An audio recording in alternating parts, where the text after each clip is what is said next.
Ok, chúng tôi sẽ bằng bộ ôn từng ọc kia. Thằng ngày này dương sắc xa bằng tham từ lửa ca riêng phía sang lấy bỏ dưỡng. Thằng ngày này cho miền mê riêng mối đồng bấy chỉ ca chạy rùm lệ. Hỏi mê riêng nâng cứ việc mình quên thế cứ việc lấy. Bọn tái vì miền sở rạ sầm khăn. Vì sầm khăn. Trong trong riêng nông pi future with about to. Cá pra pra anh à cốt nâng chỉ mối nông pi about to. Chẳng nông pi ná để dương pra pi about to. Muốn nâng chú mê riêng số mong bộ ôn complete chú subscribe nâng chú sinh nhạc cân đăng đâm bây từ tụ bàn mê riêng thầm mây bị nhóm dương pra pi about to nó cứ nông bê đài scam phiếp mối để riêng tay nâng cả làng dương khơi thao về riêng tay nâng cả làng cứ về ất chạm dù tì hai tầm rung pra pra bảo vệ cứ to be buộc chú mối about to to be plus about to hai bởi dương pra chi xa khmái to be about to nó pra thao riêng tay nâng ok riêng ta nâng cứ cái lại riêng ta nâng ấy mối để bọn bốn đặc biệt cái lại nâng dạng ná cứ dương pra từ dạng nâng ok trước mê riêng nâng cứ việc tây chế phần tái cứ việc sầm khăn sầm rạp dương nè cả pra bị sang lễ nữa ok to trước nằm bày có mọi hạt bể dương chập ra mê riêng mỏ dương bao chú ní cứ dương pra chỉ môi nâng thu bì nữa thu bì bọn bốn đang ấy miền am is a hai bờ sân chia tây tạc ca bảo với miền was miền ver chẳng cứ nông tùm rung structure để dương pra cứ dương to be បូកជាមួយនឹង about to ហើយ to be បូកជាមួយនឹង about to នេះគឺមានន័យថារៀបតែនឹង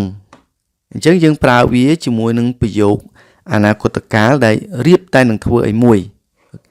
to be about to តោះអញ្ចឹងដើម្បីចេះលម្អិតអំពីពាក្យហ្នឹងអំពីការប្រើប្រាស់ be about to ហ្នឹងយើងចូលទៅមេរៀនរបស់យើង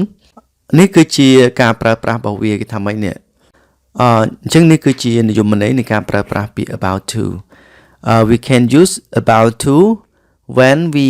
talk about an action that will happen very soon in the future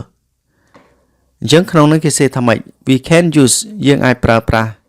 about to ពាក្យ about to ហ្នឹង when នៅពេលដែលយើងនិយាយអំពីសកម្មភាពមួយដែលនឹងកើតឡើងភ្លាមៗនៅពេលអនាគតវារៀបតែនឹងកើតឡើងភ្លាមទៅនៅពេលអនាគតណាអញ្ចឹងគឺមានន័យថាវាកើតភ្លាមនៅពេលអនាគតគឺវាមិនចាំយូរទេណាពាក្យ about to ហ្នឹងឥឡូវយើងមើលសន្ទនារបស់យើងដើម្បីឲ្យយើងឆាប់យល់ What is Jimmy about to do What is Jimmy about to do តើ Jimmy រៀបតែនឹងធ្វើអ្វីអូខេអញ្ចឹងដោយសារតែវាជាសកម្មភាពមួយ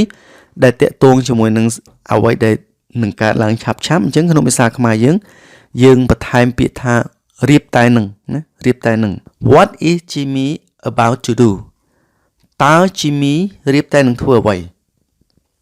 អញ្ចឹងគឺសម្រាប់សកម្មភាពដែលរៀបតែនឹងកើតឡើងណាគឺមិនយូរទេគឺក្នុងរយៈពេលខ្លីក្នុងរយៈពេលបន្តិចទៀតខាងមុខនឹងណា about to do He is about to drink the meal គាត់នឹងផឹកទឹកដោះគោ He is about to drink the mealគាត់នឹងផឹកទឹកដោះគោ What is May about to do តើ May រៀបតែនឹងធ្វើអ្វី What is May about to do តើ May រៀបតែនឹងធ្វើអ្វី She is about to eat the apple នាងនឹងញ៉ាំផ្លែប៉ោមអូខេនាងរៀបតែនឹងញ៉ាំផ្លែប៉ោមអញ្ចឹងខ្ញុំសូមបញ្ជាក់ម្ដងទៀតនៅពេលដែលយើងប្រើ to be បូកជាមួយនឹង about to អញ្ចឹងគឺសម្រាប់សកម្មភាពដែលរៀបតែនឹងកើតឡើងបើក្នុងស្ថានភាពគឺមានន័យថាគាត់បំរុងនឹងធ្វើវាហើយណាគាត់បំរុងនឹងធ្វើវាហើយអញ្ចឹងយើងប្រើពាក្យ is about to ណាបងប្អូនបើយើងសម័យមើលគឺមានន័យថាសកម្មភាពហ្នឹងគឺវារៀបតែនឹងកើតឡើងណាបើយើងសម័យនៅក្នុងរូបភាពមានន័យថាឧទាហរណ៍គាត់ផឹកទឹកអញ្ចឹងគឺគាត់លើកកែវហើយណាគាត់ចាប់ផ្ដើមកាន់កែវហើយគាត់នឹងផឹកនឹងពេលឆាប់ហ្នឹងគាត់នឹងផឹកឥឡូវហ្នឹងអូខេអញ្ចឹងសកម្មភាពហ្នឹងគឺមានន័យថាយើងប្រើពាក្យ to be is about to ឬក៏ are about to អញ្ចឹងទៅបើអតីត was about to were about to អញ្ចឹងណាហើយបើសិនជាថាគាត់រៀបតែនឹងលោតពីលើភ្នំអញ្ចឹងសកម្មភាពហ្នឹងគឺគាត់ឡើងទៅដល់លើកំពូលភ្នំហើយគាត់បំរុងនឹងលោតហើយអញ្ចឹងគឺយើងប្រើពាក្យ about to ហ្នឹងឯណាបងប្អូនយើងត្រូវស្មើអញ្ចឹងដើម្បីដឹងថាតើពាក្យ about to ហ្នឹងគឺវាកើតឡើងយ៉ាងម៉េចគឺមានន័យសកម្មភាពដែលរៀបតែនឹងកើតមានឡើងណាបំរុងនឹងកើតឡើង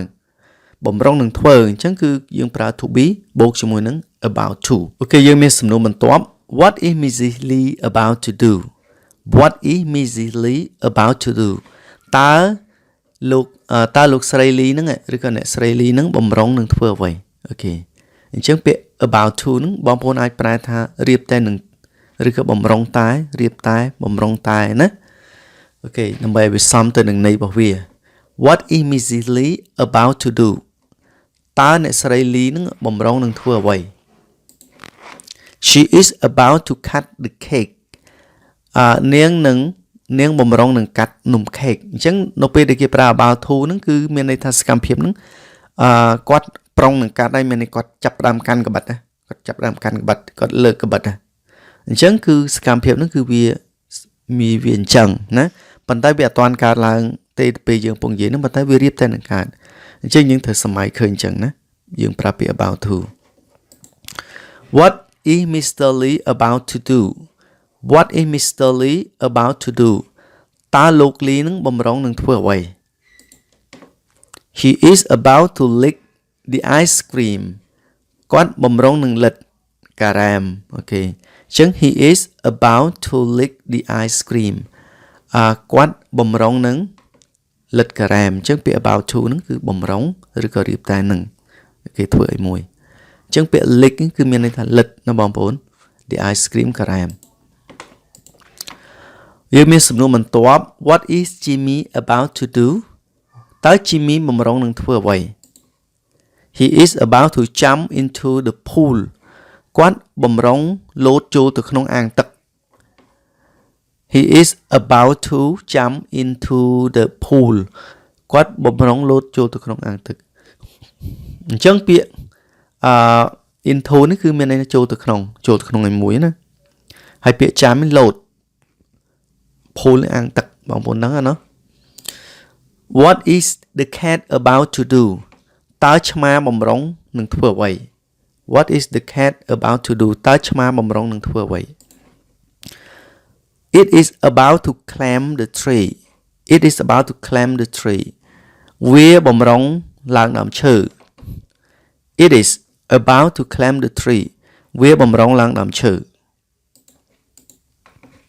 អូខេយើងមានសំណួរបន្ទាប់ What is Ronnie about to do តើ Ronnie បំរុងនឹងធ្វើអ្វី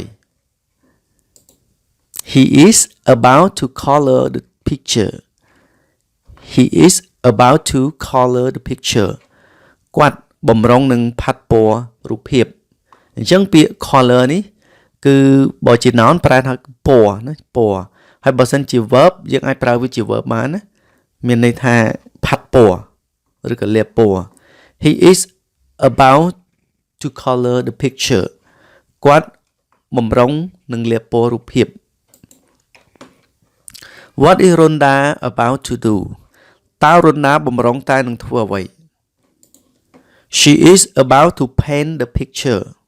She is about to paint the picture នាងបំរុងតែលាបពណ៌រូបភាពអូខេអញ្ចឹងពាក្យ paint ហ្នឹងយើងអាចប្រើថាលាបពណ៌ឬក៏លាបថ្នាំពណ៌ក៏បានដែរដូចតែគ្នាទេបើជា noun ប្រើថាថ្នាំលាបណាថ្នាំលាបថ្នាំពណ៌ហ្នឹងថ្នាំលាបផ្ទះលាបអញ្ចឹងឬក៏លាបស្អីក៏បានដែរណាវាប្រហាក់ប្រហែលជាមួយនឹងពាក្យ color នេះណាបងប្អូនអូខេឥឡូវបងប្អូនយើងមានសំណួរចម្លើយបន្ថែម What are your parents about to do តើឪពុកម្ដាយរបស់អ្នកបំរុងនឹងធ្វើអ្វីអូខេអញ្ចឹង parents ឪពុកម្ដាយណា about to do បំរុងនឹងធ្វើហើយពាក្យ what នេះអ្វីតើឪពុកម្ដាយរបស់អ្នកបំរុងនឹងធ្វើអ្វី They are about to drive car ពួកគាត់បំរុងបើកឡានអូខេពួកគាត់បំរុងបើកឡានយើងដល់ប្រយោគនេះយើងសម័យថាគាត់ចាប់ផ្ដើមចូលទៅក្នុងឡានហើយគាត់ចាប់ផ្ដើមបច្ឆេះឬក៏គាត់រៀបតែនឹងបច្ឆេះឡានចេញដំណើរទៅណាអញ្ចឹងយើងប្រើ about to សកម្មភាពដែលនឹងកើតឡើងភ្លាមមិនយូរណាបងប្អូន